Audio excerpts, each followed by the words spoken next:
So, a fairly common question that I feel like I see people struggle with, especially people who are a bit newer to UI Builder, is how do I use server-side data in my workspace? How do I pull it in? How do I perhaps use it in scripts? How do I maybe even run server-side scripts? Um, and so, something you might notice when working within UI Builder is that you only really have access to these sort of client scripts here. And so then what do you do if you need to then run, say, like a server script or pull in server-side data onto your workspace page?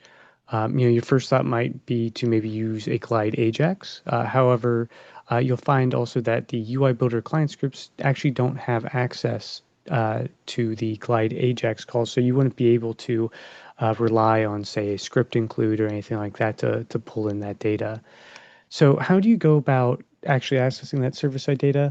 So that's all going to actually be done here through data resources. So data resources are essentially just another component of your workspace page that are used to communicate with the server, whether that's pulling in data into the workspace that can then be mapped to components or used in scripts, as well as pushing data back to the server to create or update records.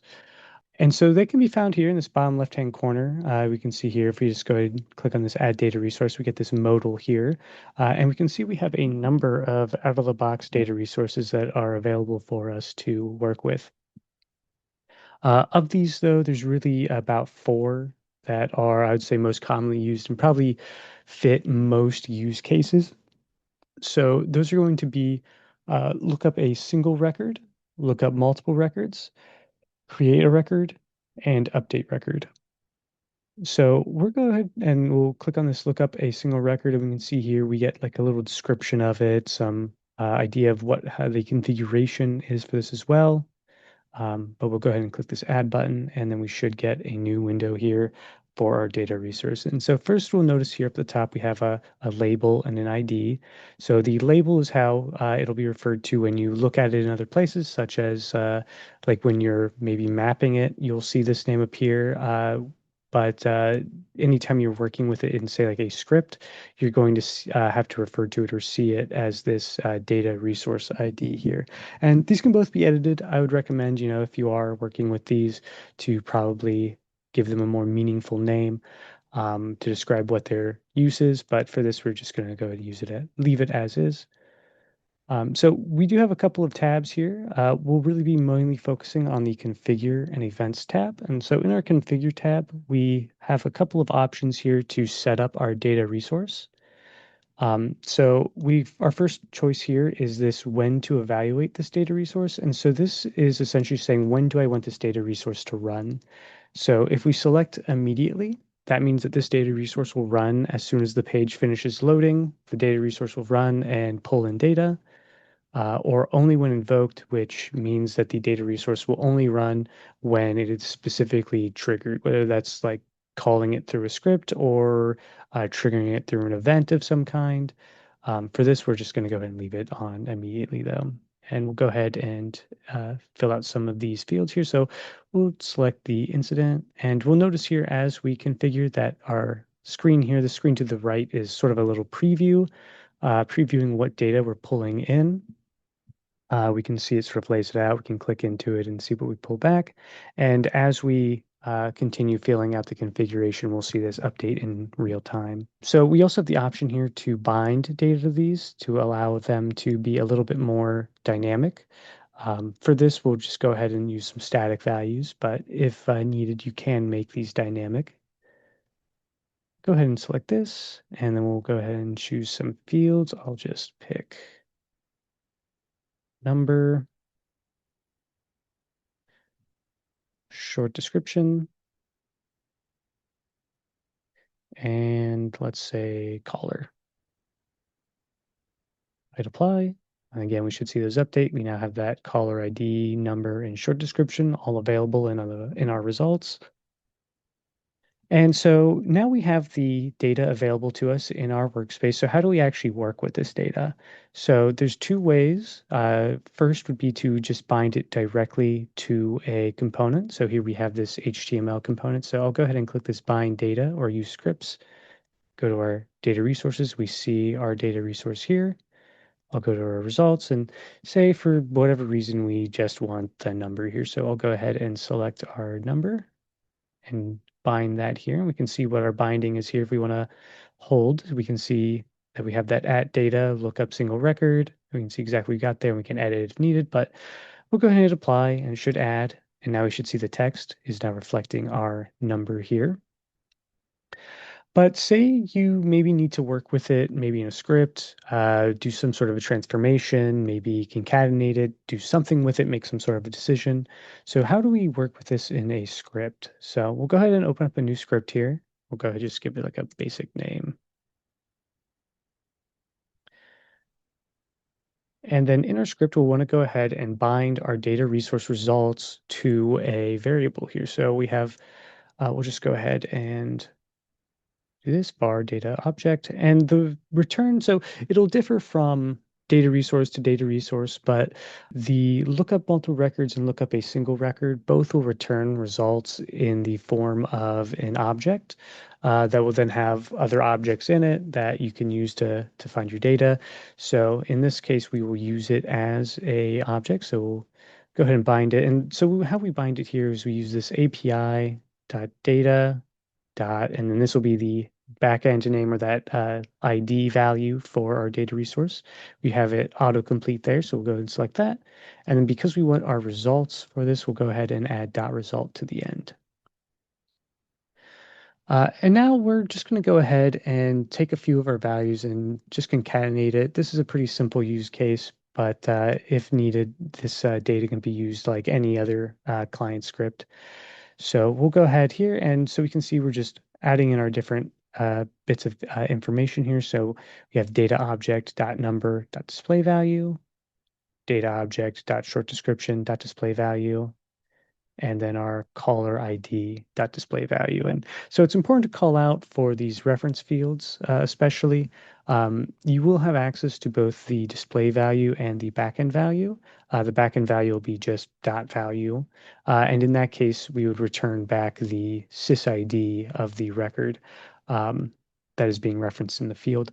But for display value, we'll get the name. So in this case, that'll be the caller's first and last name. So. And now that we have that in the string that we've created here, how do we actually then put that onto our field or onto our form in some way? So we'll want to go ahead and bind it to a client state parameter.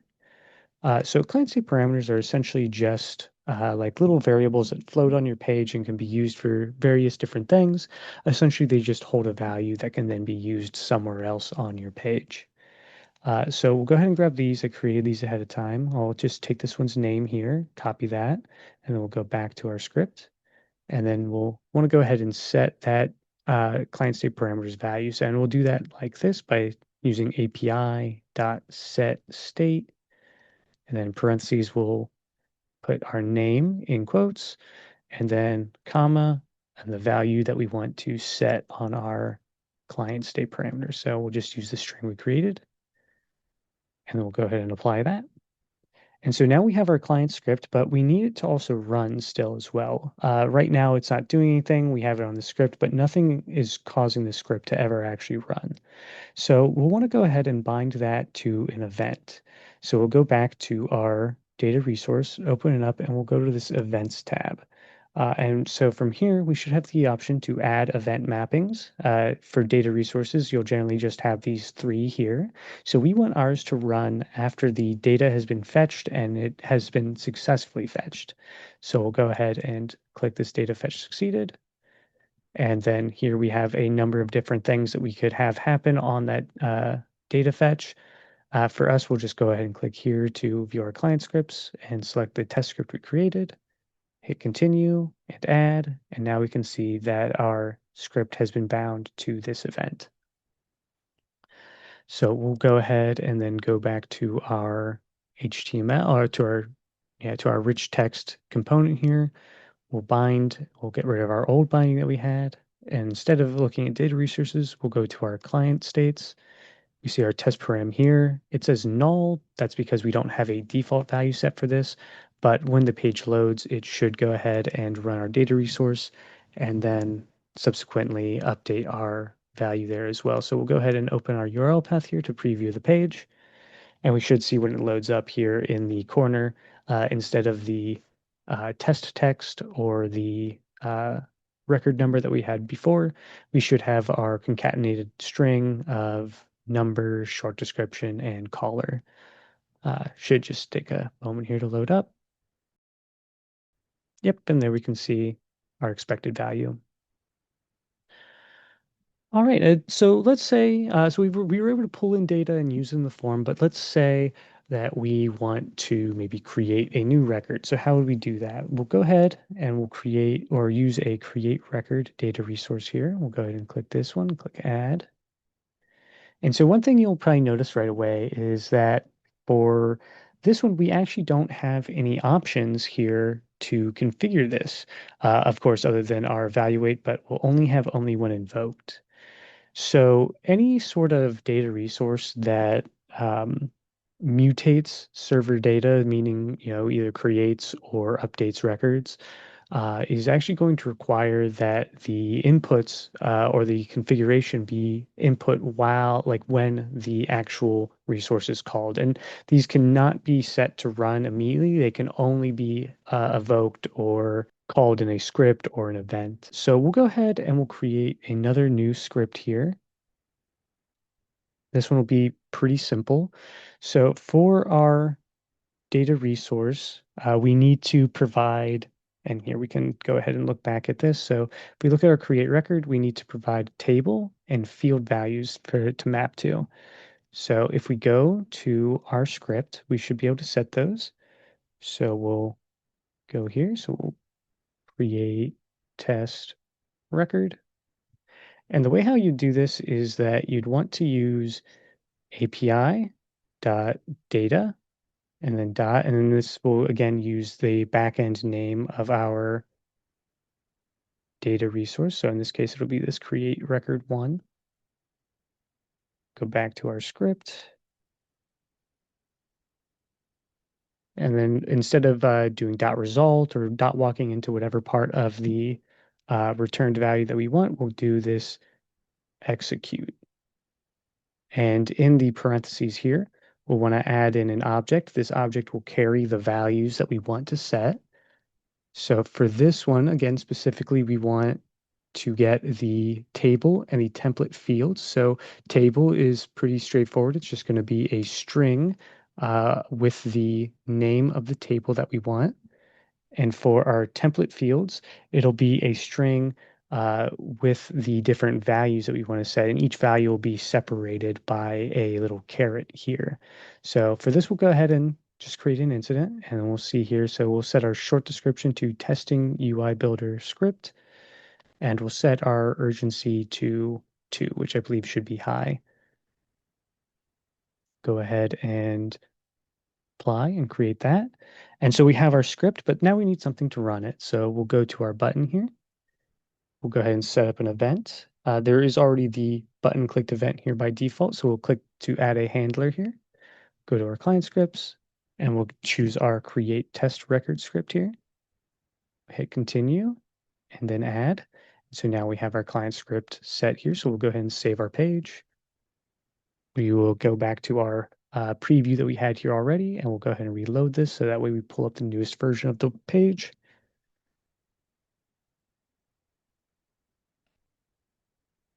We can see here we already have our existing records here. This was an old record that was created a little bit ago. So now that our page is reloaded, we'll go ahead and click the test button. And if we refresh, we should see that new record. Yep, right here. We can see it was opened about a minute from now. So pretty new.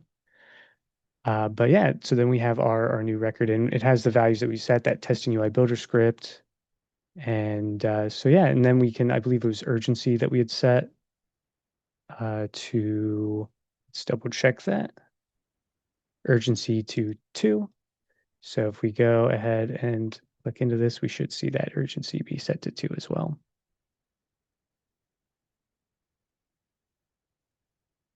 Yep, urgency set to 2. All right. Awesome. So that's really kind of all I wanted to show here for now. So these data resources are pretty strong. Again, this is going to be really the best and maybe even only way really of working with data here in your workspace. It's important too to note that, again, since these are going to be your only ways of really mutating data, using data, pulling data in, that say if you're ever troubleshooting a page or trying to understand how it's working with data, your best bet is always going to be to go ahead and look at the data resources, see where they are, what they're doing. It's always a good idea too, I would say, to take a look at the IDs here and if there's any scripts on the page to go through and see if you can find any of those. All of these scripts can be searched. So, in this case, create record, and then there would be able to see, oh, we have our create record, it's executing, and here are the values it's sending. So it's always a good idea. I think it's very good to know about these data resources. It gives you the ability to sort of understand how these pages work a little bit better, and understand how they pull and push data to and from the server. But yeah, that's all I had to cover here. Thank you.